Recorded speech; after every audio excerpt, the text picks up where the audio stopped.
ANMR ನ್ಯೂಸ್ಗೆ ಸ್ವಾಗತ. ಚಿಂತಾಮಣಿಯ ಗ್ರಾಹಕರಿಗೆ ಕೈಗೆಟುವ ದರದಲ್ಲಿ ಆರೋಗ್ಯಕರ ನಾಟಿ ಕೋಳಿ. ಇತ್ತೀಚೆಗೆ ಗ್ರಾಹಕರು ನಾಟಿ ಕೋಳಿಗಳ ಮಾಂಸದ ಮೇಲೆ ಹೆಚ್ಚು ಪ್ರೀತಿ. ಕಾರಣ, ನಮ್ಮ ದೇಹಕ್ಕೆ ಅಗತ್ಯವಾದ ಪ್ರೋಟೀನುಗಳು ನಾಟಿ ಕೋಳಿ ಮಾಂಸದಲ್ಲಿ ಹೆಚ್ಚಿನ ಪ್ರಮಾಣದಲ್ಲಿ ಸಿಗುತ್ತದೆ. ಅಲ್ಲದೆ ಇದು ಸುಲಭವಾಗಿ ಜೀರ್ಣವಾಗುತ್ತದೆ. ಇದರೊಂದಿಗೆ ದೇಹಕ್ಕೆ ಹೆಚ್ಚಿನ ಶಕ್ತಿ ಮತ್ತು ಪೋಷಕಾಂಶಗಳನ್ನು ನೀಡುತ್ತದೆ. ಪೋಷಕಾಂಶಗಳ ಕೊರತೆಯಿಂದ ದೇಹ ಬಳಲಿದ್ದರೆ ಶೀಘ್ರವೇ ಪುನಶ್ಚೇತನಗೊಳ್ಳುತ್ತದೆ. ಆದ್ದರಿಂದ ನಾಟಿ ಕೋಳಿ ಮಾಂಸದ ಮೇಲೆ ಹೆಚ್ಚು ಇಷ್ಟಪಡುತ್ತಾರೆ. ಅಂತಹ ನಾಟಿ ಕೋಳಿಗಳನ್ನು ಚಿಂತಾಮಣಿ ತಾಲೂಕಿನ ಕಸಬಾ ಹೋಬಳಿ ಕುರುಬೂರು ಗ್ರಾಮ ಪಂಚಾಯತಿ ವ್ಯಾಪ್ತಿಯ ಕೂತರಾಜನಹಳ್ಳಿ ಗ್ರಾಮದಲ್ಲಿರುವ ವನಜಾ ನಾಟಿ ಕೋಳಿ ಸಾಕಾಣಿಕೆ ಕೇಂದ್ರದ ಮಾಲೀಕರು ಕೇಂದ್ರ ಸರ್ಕಾರದ ಕೋಳಿ ಅಭಿವೃದ್ಧಿ ಸಂಸ್ಥೆ ಅಭಿವೃದ್ಧಿಪಡಿಸಿದ ಆರೋಗ್ಯಕರ ಕೋಳಿ ಮರಿಗಳನ್ನು ಖರೀದಿಸಿ ಗ್ರಾಮೀಣ ಪ್ರದೇಶದ ಬಯಲು ಪ್ರದೇಶದ ಕೋಳಿಗಳು ಸಾಕಾಣಿಕೆ ಮಾಡಿ ಮಾರಾಟ ಮಾಡುತ್ತಿದ್ದಾರೆ. ಅದರಲ್ಲೂ ಗ್ರಾಹಕರಿಗೆ ಕೈಗೆಟುಕುವ ದರದಲ್ಲಿ ಉತ್ತಮ ಮಾಂಸದ ನಾಟಿ ಕೋಳಿಗಳನ್ನು ಮಾರಾಟ ಮಾಡುತ್ತಿದ್ದಾರೆ. ಉತ್ತಮ ದರ್ಜೆಯ ನಾಟಿ ಕೋಳಿ ಮಾಂಸದ ಕೋಳಿಗಳಿಗೆ ಒಮ್ಮೆ ಸಂಪರ್ಕಿಸಿ. ವನಜಾ ನಾಟಿ ಕೋಳಿ ಸಾಕಾಣಿಕೆ ಕೇಂದ್ರ, ಕೂತರಾಜನಹಳ್ಳಿ, ಕುರುಬೂರು ಗ್ರಾಮ ಪಂಚಾಯತಿ, ಚಿಂತಾಮಣಿ ತಾಲೂಕು. ಹೆಚ್ಚಿನ ವಿವರಗಳಿಗೆ ಮೊಬೈಲ್ ಸಂಖ್ಯೆ 9535309636ಕ್ಕೆ ಸಂಪರ್ಕಿಸುವುದು.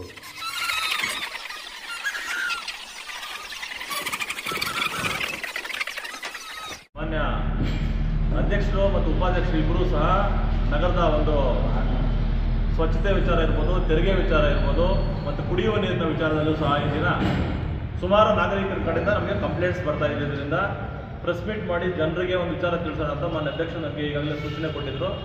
ಅದರಂತೆ ಅಧ್ಯಕ್ಷರು ಹೊತ್ತು ನಾವು 11 ಗಂಟೆಗೆ ಎಲ್ಲ ಸಹ ಪತ್ರಕರ್ತರ ಮಿತ್ರರನ್ನು ಕರೆದು ಪ್ರತಿ ಮನೆಗೂ ರೀಚ್ ಆಗೋ ಥರ ಒಂದು ವಿಚಾರವನ್ನು ತಿಳಿಸ್ಬೇಕಂತ ಹೇಳಿದ್ರು. ಸೊ ಅಧ್ಯಕ್ಷರ ಆದೇಶ ಮೇರೆಗೆ ಒಂದು ಹೇಳ್ತಾ ಇದ್ದೀನಿ.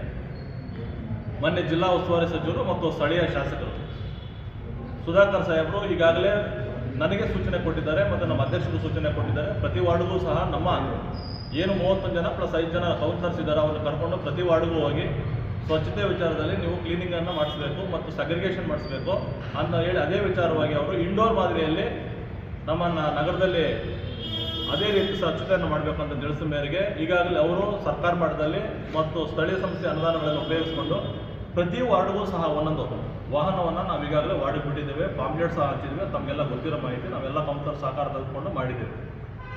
ಅದ್ರ ಜೊತೆಗೆ ಒಂದು ಎಕ್ಸ್ಟ್ರಾ ವೆಹಿಕಲನ್ನು ಸಹ ನಾವು ಬಿಟ್ಟಿದ್ದೇವೆ ಕಮರ್ಷಿಯಲ್ಗೆ ಅಂತ.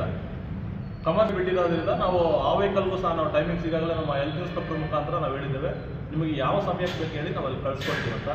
ಆದಾಗ್ಯೂ ಸಹ ಕೆಲವೊಂದು ನಾಗರಿಕರು ಕಸವನ್ನು ರಸ್ತೆಗೆ ಎಸೆತಿರೋದು ವಿಷಾದನೀಯ. ನಗರದಲ್ಲೆಲ್ಲ ನೋಡ್ತಾ ಇದ್ದೀವಿ. ಈಗಾಗಲೇ ಸುಮಾರು ಕೋಟ್ಯಾಂತರ ರುಗಳ ನಾವು ಕಾಮಗಾರಿಗಳನ್ನು ಸ್ಟಾರ್ಟ್ ಮಾಡಿದ್ದೀವಿ. ಡಲ್ಟ್ ಇರಬಹುದು, IDSMT ಅಂಗಡಿ ಮಳಿಗೆಗಳದ್ದು ಈಗಾಗಲೇ ಇನ್ನೇನು ಪ್ರೋಸೆಸ್ ಆಗಿ ಒಂದು ನಾಳೆ ವರ್ಕ್ ಆರ್ಡರ್ ಕೊಡೋ ಸ್ಟೇಜಲ್ಲಿದೆ. ಇವನು ರಾಮಕುಂಟೆನೂ ಸಹ ಇರ್ಬೋದು. ನಗರೋತ್ಥಾನ 4ನೇ ಹಂತ ನಡೀತಾ ಇದೆ. ವಿಶೇಷ ಅನುದಾನಗಳಲ್ಲೂ ಸಹ ನಡೀತಾ ಇದೆ. ಮುನ್ಸಿಪಲ್ ಫಂಡ್ಸಲ್ಲೂ ನಡೀತಾ ಇದೆ. SFC 15 ಫೈನಾನ್ಸ್ ಈ ಥರ ವಿವಿಧ ಯೋಜನೆಗಳಲ್ಲಿ ನಗರದ ಪ್ರತಿ ಮೂಲೆಯಲ್ಲೂ ಸಹ ಇವತ್ತು ಅಭಿವೃದ್ಧಿ ಕೆಲಸಗಳು ನಗರದಲ್ಲಿ ನಡೀತಾ ಇರೋದ್ರಿಂದ ದಯವಿಟ್ಟು ನಾಗರಿಕರಲ್ಲಿ ಮನವಿ ಮಾಡ್ತೇವೆ, ಇದನ್ನು ಸರ್ಕಾರದಿಂದ ತಂದು ಮಾಡಬೇಕಾದಾಗ ಬಹಳ ಕಷ್ಟ ಇದೆ. ಇಂಪ್ಲಿಮೆಂಟ್ ಮಾಡ್ತಾ ಇದ್ದದನ್ನ ನೀವು ದಯವಿಟ್ಟು ಉಪಯೋಗಿಸ್ಕೊಳ್ಳಿ. ನಗರವನ್ನು ಸ್ವಚ್ಛ ಮತ್ತು ಹಸಿರು ಚಿಂತಾಮಣಿ ಮಾಡಬೇಕನ್ನೋ ನಮ್ಮ ಏಕೈಕ ಉದ್ದೇಶದಿಂದ ನಾವು ಪ್ರತಿ ವಾರ್ಡ್ಗೂ ಏನು ಕಸದ ವೆಹಿಕಲ್ಸ್ ಕೊಟ್ಟಿದ್ದೀವಿ ಆ ವಾಹನಗಳಿಗೆ ದಯವಿಟ್ಟು ನಮ್ಮ ಬಂದಾಗ ನಿಮಗೆ ಯಾವ ಸಮಯಕ್ಕೆ ಬೇಕು ಹೇಳಿ ನಮ್ಮ ಸ್ಥಳೀಯ ನಮ್ಮ ಕೌನ್ಸಿಲರ್ಸನ್ನು ಉಪಯೋಗಿಸ್ಕೊಂಡು ಆ ಸಮಯಕ್ಕೆ ನಾವು ನಿಮಗೆ ವಾಹನವನ್ನು ಕಳಿಸ್ಕೊಡ್ತೇವೆ. ಚೆಲ್ಲಬೇಡಿ. ಕಸವನ್ನು ಸಬ್ಗ್ರಿಗೇಟ್ ಮಾಡಿಕೊಂಡು ನಾವು ಕೊಟ್ಟರೆ ನೀವು ಭಾಳ ಅನುಕೂಲ ಆಗ್ತದೆ. ನಾವು ಮುಂದಿನ ದಿನಗಳಲ್ಲಿ ಅದನ್ನು ಕಸವನ್ನು ಬೇರ್ಪಡಿಸಿ ನಾವು ಅದು ಸಗ್ರಿಗೇಟ್ ಮಾಡಿ ಬೇರೆ ಅದನ್ನು ಉಪಯೋಗಿಸ್ಕೊಳ್ಳೋಂಥ ವ್ಯವಸ್ಥೆ ಆಗ್ತದೆ. ನಗರವು ಸಹ ನಾವು ಸ್ವಚ್ಛ ಮತ್ತು ಸುಂದರವಾಗಿರೋಂಥ ನಗರವನ್ನು ನಾವು ನೋಡಲಿಕ್ಕೆ ಅನುಕೂಲ ಆಗ್ತದೆ. ಅದೇ ರೀತಿ ಮೀಡಿಯಾಗಳಲ್ಲಿ ಸಹ ನಾವು ಈಗಾಗಲೇ ಪ್ಲಾಂಟೇಷನನ್ನು ನಾವು ಸ್ಟಾರ್ಟ್ ಮಾಡಿದ್ದೀವಿ. ಪ್ಲಾಂಟೇಷನ್ ಸಹ ಆಗ್ತಿದ್ವಿ, ನೀವು ಗಮನಿಸಿರ್ಬೋದು. ಚೇಳೂರು ಸರ್ಕಲ್ಲು, ಬೆಂಗಳೂರು ಸರ್ಕಲ್ಲು, ಈಗ ನಗರದಲ್ಲಿ ಎಲ್ಲ ವಾರ್ಡ್ಗಳಲ್ಲಿ ವಿಸ್ತರಿಸಲಿಕ್ಕೆ ಈಗಾಗಲೇ ನನಗೆ ಮೊನ್ನೆ ಜಿಲ್ಲಾ ಉಸ್ತುವಾರಿ ಸಚಿವರು ಸೂಚನೆ ಕೊಟ್ಟಿದ್ದಾರೆ. ಕಾರ್ಯೋನ್ಮುಖರಾಗಿದ್ದೀವಿ ಅದರ ಪ್ರಕಾರ. ಅದೇ ರೀತಿಯಾಗಿ ಮೀಡಿಯಾನಲ್ಲಿ ಈಗಾಗಲೇ ಲೈಟಿಂಗ್ ಸಹ ಬರ್ತದೆ, ಸಬ್ಬಲ್ ಬರ್ತದೆ. ಈಗಾಗಲೇ ನಾವು ಜನನಿಬಿಡ ಇಲ್ಲದಂಥ ಪ್ರದೇಶಗಳಲ್ಲಿ ಈಗ ಬೋಟಿಕೆರೆಯಿಂದ ನಾವು ಈಗಾಗಲೇ ಕೆಲಸವನ್ನು ಮಾಡ್ಕೊಂಡು ಬರ್ತಾ ಇದ್ದೀವಿ. ನಗರದ ಒಳಗಡೆ ರಾತ್ರಿ ವೇಳೆ ಮಾಡಬೇಕಂತ ಈಗಾಗಲೇ ಪ್ಲಾನ್ ಮಾಡ್ಕೊಂಡಿದ್ವಿ. ಅದು ಸಹ ಕೆಲಸ ಆಗ್ತದೆ. ಆಜಾದ್ ಚೌಕ್ ನೀವು ಗಮನಿಸಿರ್ಬೋದು, ಈಗಾಗಲೇ ಕೆಲಸ ಸ್ಟಾರ್ಟ್ ಆಗಿದೆ. ಅದೇ ರೀತಿಯಾಗಿ ಸುಭಾಷ್ ಚಂದ್ರ ಬೋಸ್ ಸರ್ಕಲ್ ಮತ್ತು ವಾಲ್ಮೀಕಿ ಸರ್ಕಲ್ ವೃತ್ತಗಳು ಈ ವಾರದಲ್ಲಿ ನಾವು ಕಾರ್ಯೋನ್ಮುಖರಾಗ್ತೀವಿ. ಈ ಸ್ವಚ್ಛತೆ ವಿಚಾರಕ್ಕೆ ಸಂಬಂಧಪಟ್ಟಂಗೆ ಈ ವಿಚಾರಗಳನ್ನು ನಾವು ತಿಳಿಸ್ತಾ ಇದ್ದೀವಿ. ದಯವಿಟ್ಟು ನಾಗರಿಕರು ನಿಮ್ಮ ಮನೆ ಬಳಿ ಬಂದಾಗ ಕಸವನ್ನು ಸಗ್ರಿಗೇಟ್ ಮಾಡಿ ಬೇರ್ಪಡಿಸಿ ನಮ್ಮ ಕಸದ ವಾಹನಗಳಿಗೆ ಕೊಡಿ. ಯಾರು ನಮ್ಮ ವಾಹನಗಳನ್ನು ಬರೋದಿಲ್ಲ ಅಂತ ಗೊತ್ತಾಗುತ್ತಾ ದಯವಿಟ್ಟು ನನಗಾಗಲಿ, ನಮ್ಮ ಹೆಲ್ತ್ ಇನ್ಸ್ಪೆಕ್ಟರ್ಗಾಗಲಿ, ನಮ್ಮ ಅಧ್ಯಕ್ಷರಿಗಾಗಲಿ ನೀವು ಗಮನಕ್ಕೆ ತಂದರೆ ನಾವು ಅವ್ರಿಗೆ ಇಮಿಡಿಯೇಟಾಗಿ ಕಳಿಸ್ಕೊಡೋಂಥ ವ್ಯವಸ್ಥೆ ಮಾಡ್ತೀನಿ. ನಿಮಗೆಲ್ಲ ನಾಗರಿಕರು ಕೈ ಮುಗಿದು ಬೇಡ್ಕೊಳ್ತೀನಿ, ದಯವಿಟ್ಟು ಕಸವನ್ನು ರಸ್ತೆಗೆ ಚೆಲ್ಲಿ ಕೋಟ್ಯಾಂತರ ರೂಪಾಯಿಯಿಂದ ಮಾಡ್ತಂಥ ರಸ್ತೆಗಳನ್ನಾಗಲಿ ಸೌಂದರ್ಯೀಕರಣ ಆಗಲಿ ನಗರದಲ್ಲಿ ದಯವಿಟ್ಟು ಹಾಳು ಮಾಡಬೇಡಿ ಅಂತ ನಾನು ಮನವಿ ಮಾಡ್ತೇನೆ. ಅದೇ ರೀತಿಯಾಗಿ ಈಗಾಗಲೇ ತೆಗೆದುಕೊಂಡಿದ್ದೇವೆ. ಅವರನ್ನು ಸಹ ವಾರ್ಡಲ್ಲಿ ನಾವು ಇದ್ರ ಬಗ್ಗೆ ಅರಿವು ಮೂಡಿಸಲಿಕ್ಕೆ ಈಗಾಗಲೇ ಕಾರ್ಯೋನ್ಮುಖರಾಗಿದ್ದಾರೆ. ಅವ್ರ ಮನೆ ಕಡೆ ಬಂದಾಗ ದಯವಿಟ್ಟು ಸಹಕಾರ ಕೊಡಿ. ಯಾರೂ ಸಹ ಅವರ ಬಗ್ಗೆ ತುಚ್ಛ ಮನೋಭಾವದಿಂದ ನೋಡೋದಾಗಲಿ, ಅವ್ರ ಮೇಲೆ ಕೈ ಮಾಡೋದಾಗಲಿ ಕಾನೂನಲ್ಲಿ ಅದು ಮಾಡಲಿಕ್ಕೆ ಅವಕಾಶ ಇಲ್ಲ. ದಯವಿಟ್ಟು ಆ ಥರ ಮಾಡಬೇಡಿ ಅಂತ ನಾನು ಈಗಾಗಲೇ ತಮ್ಮಲ್ಲಿ ನಾನು ಮನವಿ ಮಾಡ್ತೇನೆ.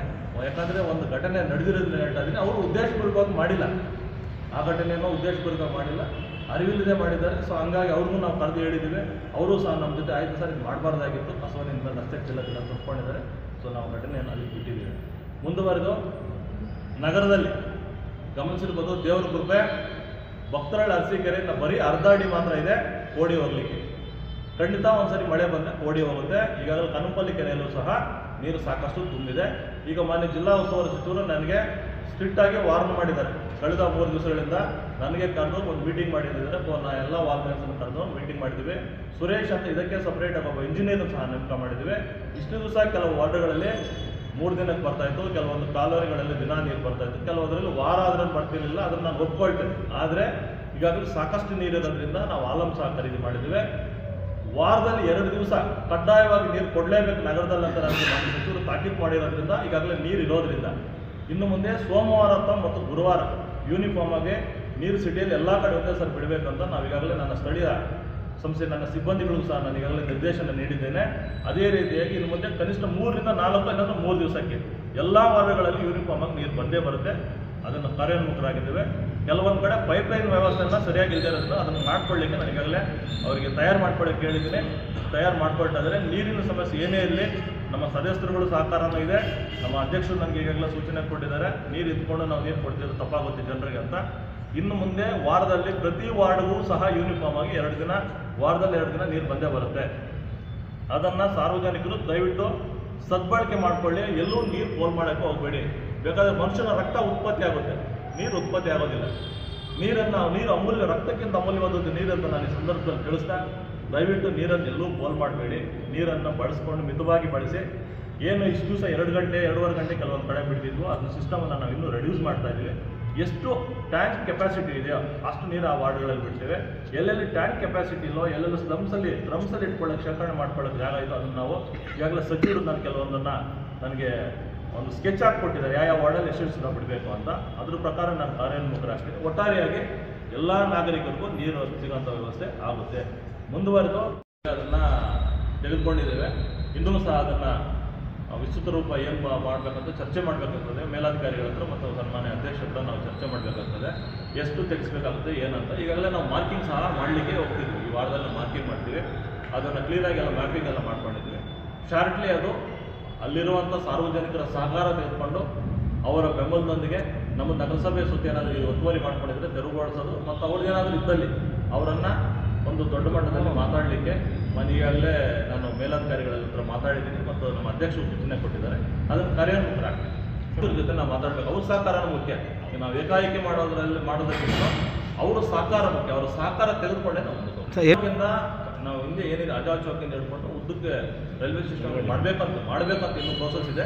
ಬಟ್ ಮೊದಲು ನಾವು ಅವರ ಮನೆ ಮಾಲೀಕರನ್ನ ನಾವು ಸಹಕಾರ ಪಡಿತೀವಿ. ಪಡೆದ ನಂತರ ನಾವು ಕಾರ್ಯ